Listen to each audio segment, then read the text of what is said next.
ძაღლების ჰიპერპოპულაციის მართვის სახელმწიფო პროგრამა კახეთში გრძელდება.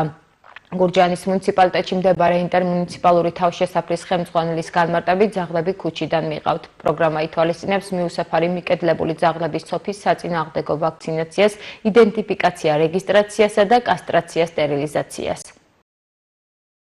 წელს რაც შეეხება, დაახლოებით უკვე 1300 ძაღლზე მეტი არის დასაწყისიდან უკვე შემოყვანილი და სტერილიზაცია, კასტრაცია, ვაქცინაციაზე არის საუბარი.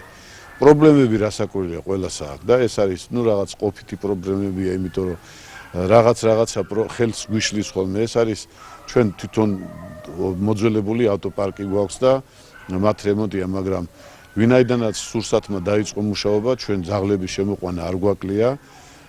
ძირითადად ცდილობენ თვითონ ეკიპაჟები, რომ ძაღლები შემოიყვანონ, იმიტომ რომ თუ გამრავლება არის, ძირითადად მაქედან მიმდინარეობს ხოლმე და უკვე ისწავლეს კიდევაც ეს მეორე წელიწადი, ვინაიდანაც უკვე გრძელდება, უკვე ასაკოვანი ძაღლიც აღარ შემოყვათ, იმას არც სჭირდება სტერილიზაცია, კასტრაცია. ძირითადად ესეთი უკვე დატრენინგებული დამჭერებიც, თვითონ ეკიპაჟების წევრები, ჩვენმა რასაკვირველია ვეტექიმების სტაფმაც მოიმატა, ავიყვანეთ დამატებით ფელდშერები და ექიმები, მაგრამ ჯერჯერობით არ ჩართულა ქვემო ქართლი და აუდივართ იმ რაოდენობას შემოდის, დღეში დაახლოებით 40-50 ოპერაციამდე კეთდება ყოველდღიურად ჩვენთან.